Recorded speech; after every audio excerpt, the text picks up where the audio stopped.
The Mark of the Beast by Rudyard Kipling. Quote, "Your gods and my gods, do you or I know which are the stronger?" End quote. Native Proverb. East of Suez, some hold, the direct control of Providence ceases. Man being there handed over to the power of the gods and devils of Asia, and the Church of England, Providence only exercising an occasional and modified supervision in the case of Englishmen. This theory accounts for some of the more unnecessary horrors of life in India. It may be stretched to explain my story. My friend Strickland of the police, who knows as much of natives of India as is good for any man, can bear witness to the facts of the case. Dumoise, our doctor, also saw what Strickland and I saw. The inference which he drew from the evidence was entirely incorrect. He is dead now. He died in a rather curious manner, which has been elsewhere described. When Fleete came to India, he owned a little money and some land in the Himalayas, near a place called Dharamsala. Both properties had been left him by an uncle, and he came out to finance them. He was a big, heavy, genial, and inoffensive man. His knowledge of natives was, of course, limited, and he complained of the difficulties of the language. He rode in from his place in the hills to spend New Year in the station, and he stayed with Strickland. On New Year's Eve there was a big dinner at the club, and the night was excusably wet. When men foregather from the uttermost ends of the empire, they have a right to be riotous. The frontier had sent down a contingent of catch-em-alive-os who had not seen 20 white faces for a year, and were used to ride 15 miles to dinner at the next fort, at the risk of a Khyberee bullet, where their drinks should lie. They profited by their new security, for they tried to play pool with a curled-up hedgehog found in the garden, and one of them carried the marker round the room in his teeth. Half a dozen planters had come in from the south, and were talking horse to the biggest liar in Asia, who was trying to cap all their stories at once. Everybody was there, and there was a general closing up of ranks and taking stock of our losses in dead or disabled that had fallen during the past year. It was a very wet night, and I remember that we sang Auld Lang Syne with our feet in the Polo Championship Cup, and our heads among the stars, and swore that we were all dear friends. Then some of us went away and annexed Burma, and some tried to open up the Sudan, and were opened up by Fuzzies in that cruel scrub outside Suakim, and some found stars and medals, and some were married, which was bad, and some did other things which were worse, and the others of us stayed in our chains and strove to make money on insufficient experiences. Fleete began the night with sherry and bitters, drank champagne steadily up to dessert, then raw rasping Capri with all the strength of whiskey, took Benedictine with his coffee, 4 or 5 whiskies and sodas to improve his pool strokes, beer and bones at 2:30, winding up with old brandy. Consequently, when he came out at 3:30 in the morning into 14 degrees of frost, he was very angry with his horse for coughing, and tried to leapfrog into the saddle. The horse broke away and went to his stables. So Strickland and I formed a guard of dishonour to take Fleete home. Our road lay through the bazaar, close to a little temple of Hanuman, the monkey god, who is a leading divinity worthy of respect. All gods have good points, just as have all priests. Personally, I attach much importance to Hanuman, and am kind to his people, the great grey apes of the hills. One never knows when one may want a friend. There was a light in the temple, and as we passed, we could hear the voices of men chanting hymns. In a native temple, the priests rise at all hours of the night to do honour to their god. Before we could stop him, Fleete dashed up the steps, patted 2 priests on the back, and was gravely grinding the ashes of his cigar butt into the forehead of the red stone image of Hanuman. Strickland tried to drag him out, but he sat down and said solemnly, "See that mark of the beast? I made it. Isn't it fine?" In half a minute the temple was alive and noisy, and Strickland, who knew what came of polluting gods, said that things might occur. He, by virtue of his official position, long residence in the country, and weakness for going among the natives, was known to the priests, and he felt unhappy. Fleete sat on the ground and refused to move. He said that good old Hanuman made a very soft pillow. Then, without any warning, a silver man came out of a recess behind the image of the god.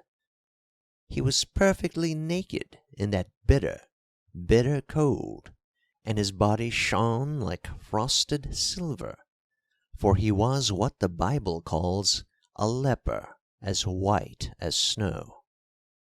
Also he had no face, because he was a leper of some years' standing, and his disease was heavy upon him. We stooped to haul Fleete up, and the temple was filling and filling with folk who seemed to spring from the earth, when the silver man ran in under our arms, making a noise exactly like the mewing of an otter, caught Fleete round the body, and dropped his head on Fleete's breast before we could wrench him away. Then he retired to a corner and sat mewing while the crowd blocked all the doors. The priests were very angry, until the silver man touched Fleete. That nuzzling seemed to sober them. At the end of a few minutes' silence, one of the priests came to Strickland and said in perfect English, "Take your friend away. He has done with Hanuman, but Hanuman has not done with him." The crowd gave room, and we carried Fleete into the road. Strickland was very angry. He said that we might all 3 have been knifed, and that Fleete should thank his stars that he had escaped without injury. Fleete thanked no one. He said that he wanted to go to bed. He was gorgeously drunk. We moved on, Strickland silent and wrathful, until Fleete was taken with violent shivering fits and sweating. He said that the smells of the bazaar were overpowering, and he wondered why slaughter-houses were permitted so near English residences. "Can't you smell the blood?" said Fleete. we put him to bed at last, just as dawn was breaking, and Strickland invited me to have another whiskey and soda. While we were drinking, he talked of the trouble in the temple, and admitted that it baffled him completely. Strickland hates being mystified by natives, because his business in life is to overmatch them with their own weapons. He has not yet succeeded in doing this, but in 15 or 20 years he will have made some small progress. "They should have mauled us," he said, "instead of mewing at us. I wonder what they meant. I don't like it one little bit." I said that the managing committee of the temple would in all probability bring a criminal action against us for insulting their religion. There was a section of the Indian Penal Code which exactly met Fleete's offence. Strickland said he only hoped and prayed that they would do this. Before I left, I looked into Fleete's room and saw him lying on his right side, scratching his left breast. Then I went to bed cold, depressed, and unhappy at 7 o'clock in the morning. At 1 o'clock I rode over to Strickland's house to inquire after Fleete's head. I imagined that it would be a sore one. Fleete was breakfasting and seemed unwell. His temper was gone, for he was abusing the cook for not supplying him with an underdone chop. A man who can eat raw meat after a wet night is a curiosity. I told Fleete this, and he laughed. "You breed queer mosquitoes in these parts," he said. "I've been bitten to pieces, but only in one place." "Let's have a look at the bite," said Strickland. "It may have gone down since this morning." While the chops were being cooked, Fleete opened his shirt and showed us, just over his left breast, a mark, the perfect double of the black rosettes, the 5 or 6 irregular blotches arranged in a circle on a leopard's hide. Strickland looked and said, "It was only pink this morning. It's grown black now." Fleete ran to a glass. "By Jove," he said, "this is nasty. What is it?" We could not answer. Here the chops came in, all red and juicy, and Fleete bolted 3 in a most offensive manner. He ate on his right grinders only, and threw his head over his right shoulder as he snapped the meat. When he had finished, it struck him that he had been behaving strangely, for he said apologetically, "I don't think I ever felt so hungry in my life. I've bolted like an ostrich." After breakfast, Strickland said to me, "Don't go. Stay here, and stay for the night." Seeing that my house was not 3 miles from Strickland's, this request was absurd. But Strickland insisted, and was going to say something when Fleete interrupted by declaring in a shamefaced way that he felt hungry again. Strickland sent a man to my house to fetch over my bedding and a horse, and we 3 went down to Strickland's stables to pass the hours until it was time to go out for a ride. The man who has a weakness for horses never wearies of inspecting them, and when 2 men are killing time in this way, they gather knowledge and lies, the one from the other. There were 5 horses in the stables, and I shall never forget the scene as we tried to look them over. They seemed to have gone mad. They reared and screamed and nearly tore up their pickets. They sweated and shivered and lathered and were distraught with fear. Strickland's horses used to know him as well as his dogs, which made the matter more curious. We left the stable for fear of the brutes throwing themselves in their panic. Then Strickland turned back and called me. The horses were still frightened, but they let us gentle and make much of them, and put their heads in our bosoms. "They aren't afraid of us," said Strickland. "Do you know, I'd give 3 months' pay if Outrage here could talk." But Outrage was dumb, and could only cuddle up to his master, and blow out his nostrils, as is the custom of horses when they wish to explain things, but can't. Fleete came up when we were in the stalls, and as soon as the horses saw him, their fright broke out afresh. It was all that we could do to escape from the place unkicked. Strickland said, "They don't seem to love you, Fleete." "Nonsense," said Fleete. "My mare will follow me like a dog." He went to her. She was in a loose box, but as he slipped the bars she plunged, knocked him down, and broke away into the garden. I laughed, but Strickland was not amused. He took his moustache in both fists and pulled at it till it nearly came out.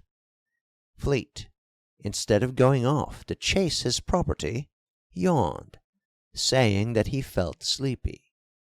He went to the house to lie down, which was a foolish way of spending New Year's Day.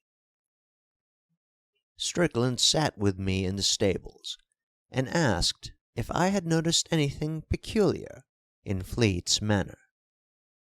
I said that he ate his food like a beast, but that this might have been the result of living alone in the hills, out of the reach of society, as refined and elevating as ours, for instance. Strickland was not amused. I do not think that he listened to me, for his next sentence referred to the mark on Fleete's breast, and I said that it might have been caused by blister flies, or that it was possibly a birthmark, newly born and now visible for the first time. We both agreed that it was unpleasant to look at, and Strickland found occasion to say that I was a fool. "I can't tell you what I think now," said he, "because you would call me a madman. But you must stay with me for the next few days, if you can. I want you to watch Fleete, but don't tell me what you think till I have made up my mind." "But I am dining out tonight," I said. "So am I," said Strickland, "and so is Fleete. At least, if he doesn't change his mind." We walked about the garden, smoking, but saying nothing, because we were friends, and talking spoils good tobacco, till our pipes were out. Then we went to wake up Fleete. He was wide awake, and fidgeting about his room. "I say, I want some more chops," he said. "Can I get them?" We laughed, and said, "Go and change. The ponies will be round in a minute." "All right," said Fleete. "I'll go when I get the chops. Underdone ones, mind." He seemed to be quite in earnest. It was 4 o'clock, and we had had breakfast at 1. Still, for a long time he demanded those underdone chops. Then he changed into riding clothes, and went out into the veranda. His pony, the mare had not been caught, would not let him come near. All 3 horses were unmanageable, mad with fear, and finally Fleete said that he would stay at home and get something to eat. Strickland and I rode out wondering.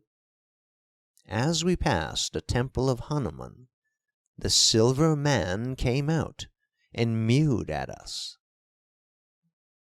"He is not one of the regular priests of the temple," said Strickland. "I think I should peculiarly like to lay my hands on him." There was no spring in our gallop on the race-course that evening. The horses were stale and moved as though they had been ridden out. "The fright after breakfast has been too much for them," said Strickland. That was the only remark he made through the remainder of the ride. Once or twice I think he swore to himself, but that did not count. We came back in the dark at 7 o'clock and saw that there were no lights in the bungalow. "Careless ruffians my servants are," said Strickland. My horse reared at something on the carriage drive, and Fleete stood up under its nose. "What are you doing, grovelling about the garden?" said Strickland. But both horses bolted and nearly threw us.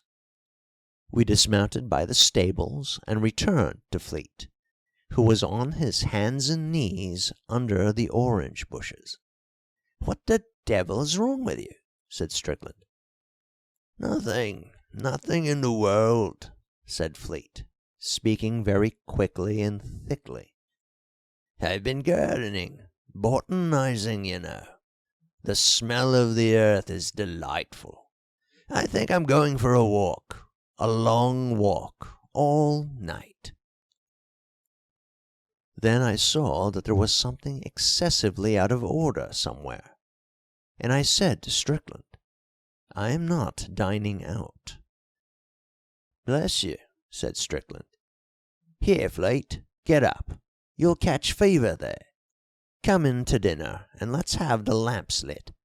We'll all dine at home." Fleete stood up unwillingly, and said, "No lamps, no lamps. It's much nicer here. Let's dine outside and have some more chops. Lots of 'em, and underdone, bloody ones with gristle." Now, a December evening in northern India is bitterly cold, and Fleete's suggestion was that of a maniac. "Come in," said Strickland sternly. "Come in at once." Fleete came, and when the lamps were brought, we saw that he was literally plastered with dirt from head to foot. He must have been rolling in the garden. He shrank from the light and went to his room. His eyes were horrible to look at. There was a green light behind them, not in them, if you understand, and the man's lower lip hung down. Strickland said, "There's going to be trouble, big trouble tonight. Don't you change your riding things." We waited and waited for Fleete's reappearance, and ordered dinner in the meantime. We could hear him moving about his own room, but there was no light there. Presently from the room came the long-drawn howl of a wolf. People write and talk lightly of blood running cold, and hair standing up, and things of that kind. Both sensations are too horrible to be trifled with.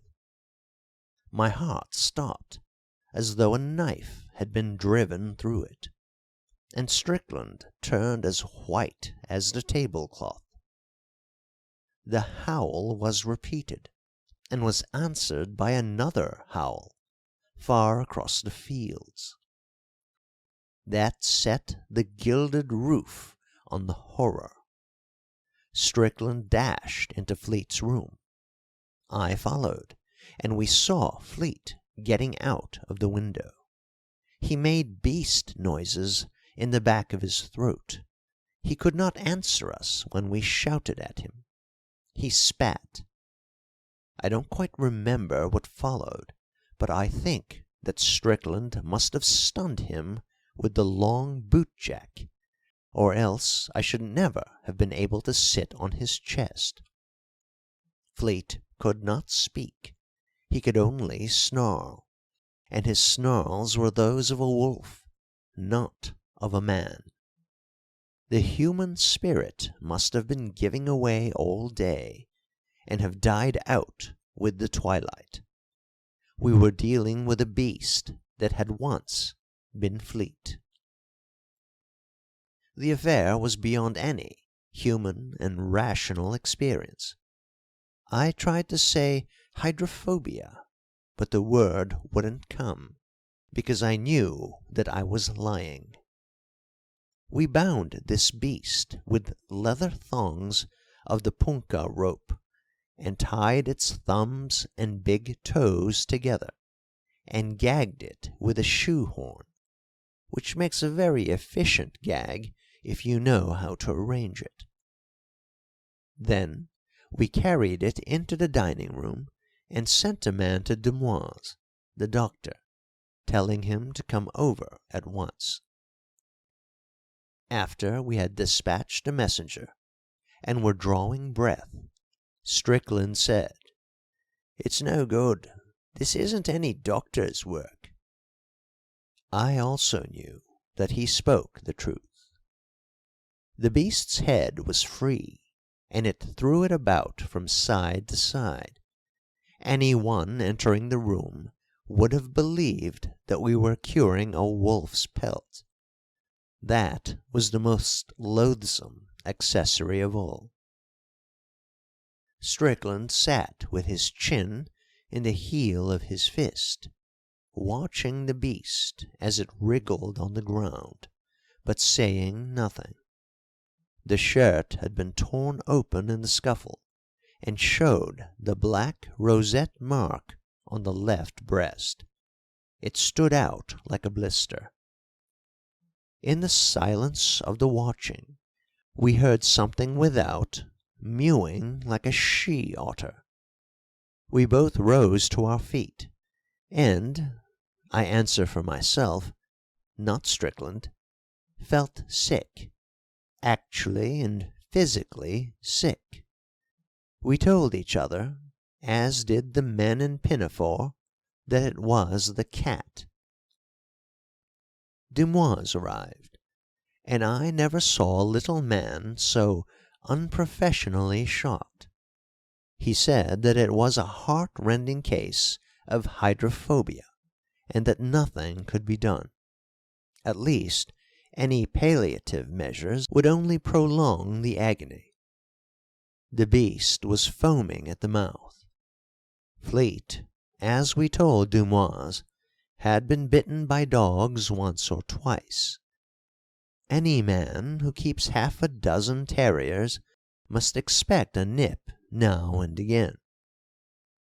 Dumoise could offer no help. He could only certify that Fleete was dying of hydrophobia. The beast was then howling, for it had managed to spit out the shoe-horn. Dumoise said that he would be ready to certify to the cause of death, and that the end was certain. He was a good little man, and he offered to remain with us, but Strickland refused the kindness. He did not wish to poison Dumoise's new year. He would only ask him not to give the real cause of Fleete's death to the public. So Dumoise left, deeply agitated, and as soon as the noise of the cart wheels had died away, Strickland told me, in a whisper, his suspicions.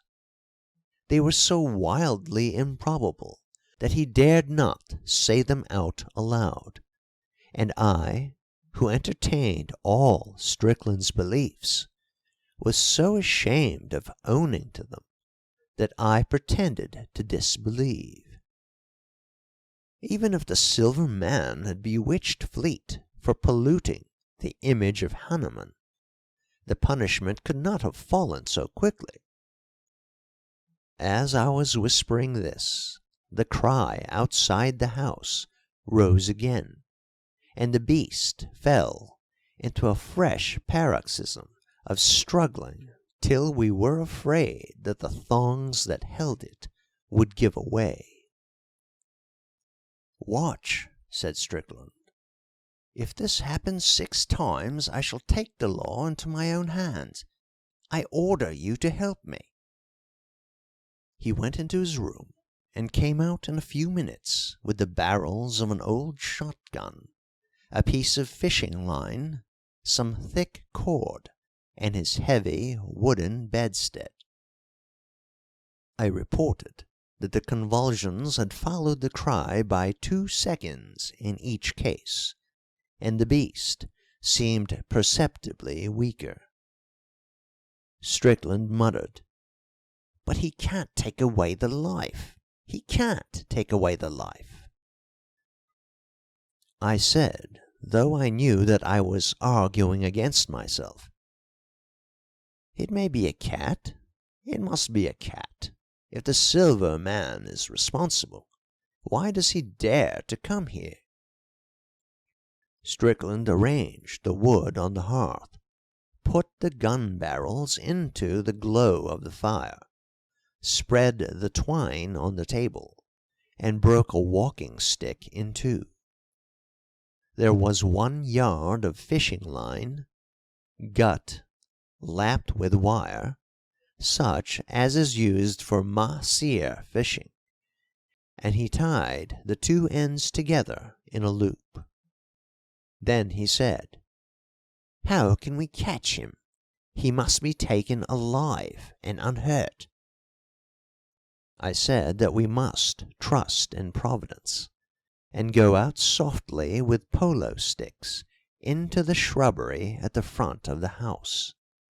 The man or animal that made the cry was evidently moving round the house as regularly as a night watchman. We could wait in the bushes till he came by and knock him over.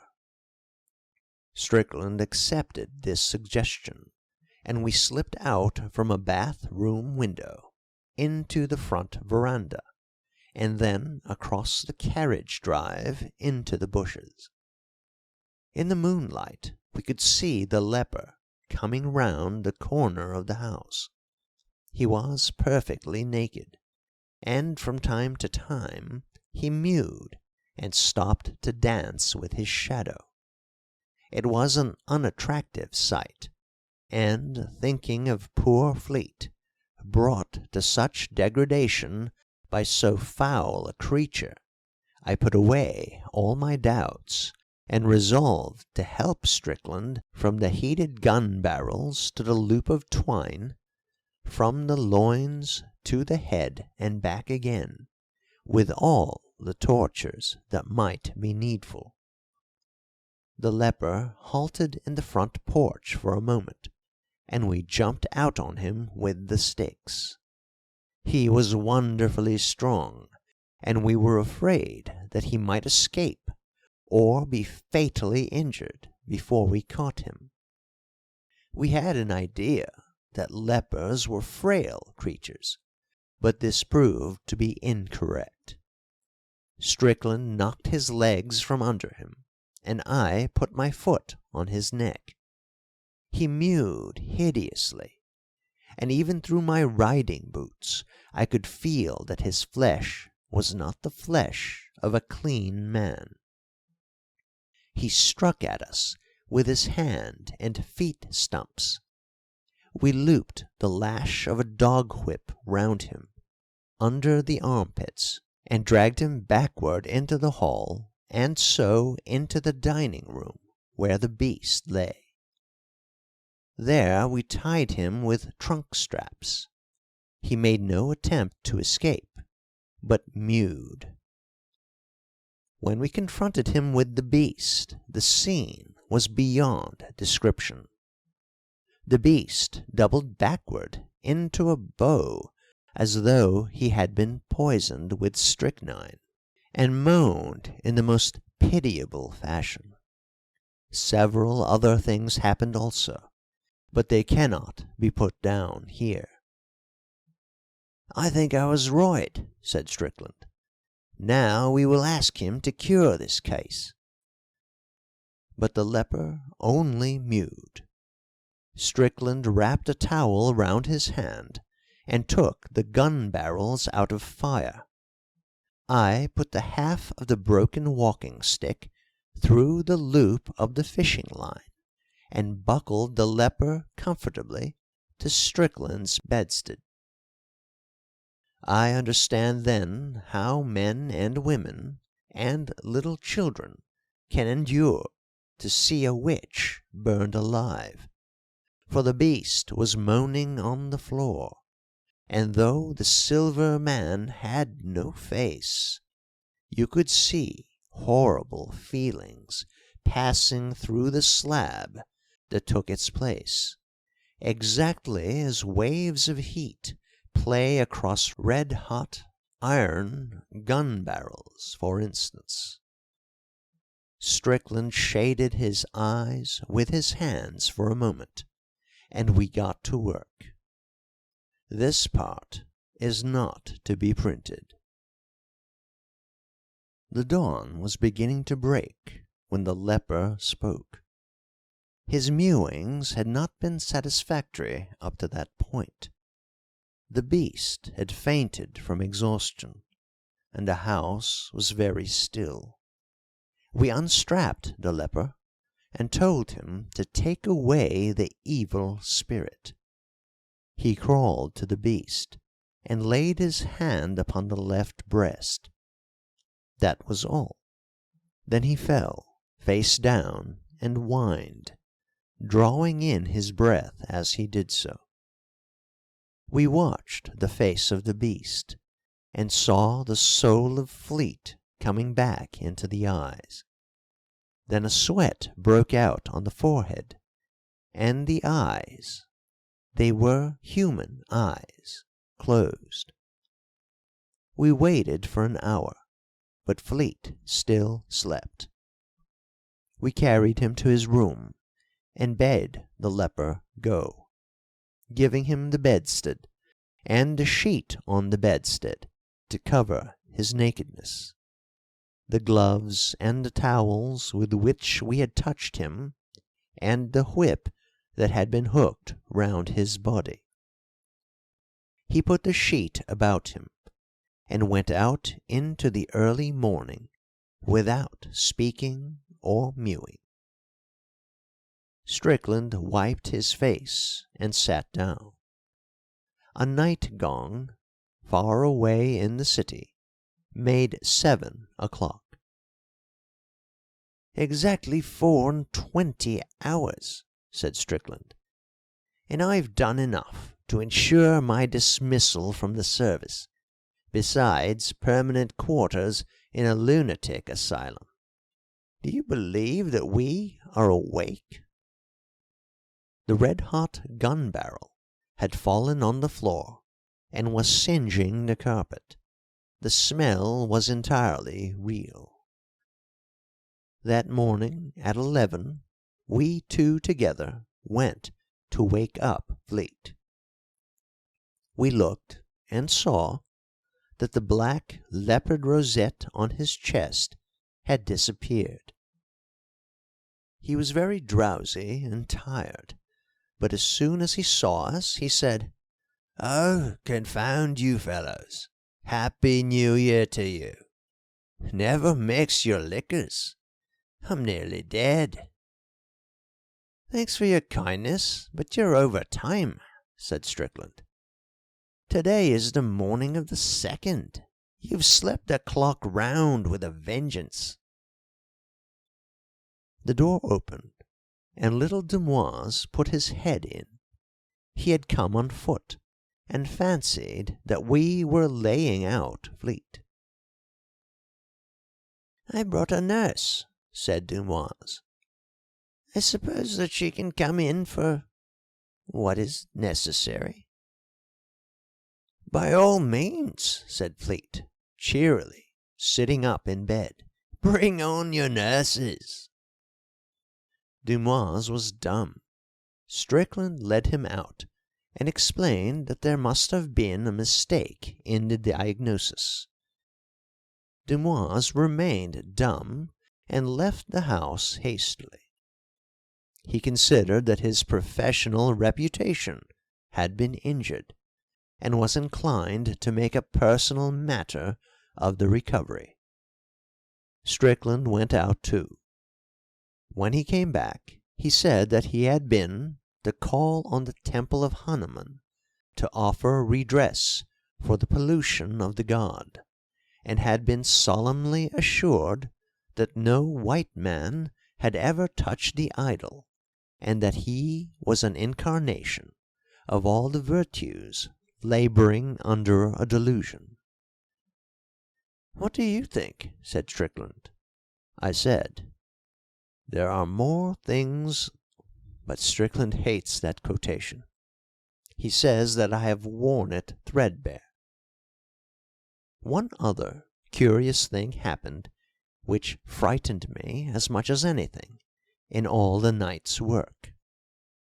When Fleete was dressed, he came into the dining-room and sniffed. He had a quaint trick of moving his nose when he sniffed. "Horrid doggy smell here," said he. "You should really keep those terriers of yours in better order. Try sulphur, Strick." But Strickland did not answer. He caught hold of the back of a chair, and without warning went into an amazing fit of hysterics. It is terrible to see a strong man overtaken with hysteria. Then it struck me that we had fought for Fleete's soul with the Silver Man in that room, and had disgraced ourselves as Englishmen forever, and I laughed and gasped and gurgled just as shamefully as Strickland, while Fleete thought that we had both gone mad. We never told him what we had done. Some years later, when Strickland had married and was a church-going member of society for his wife's sake, we reviewed the incident dispassionately, and Strickland suggested that I should put it before the public.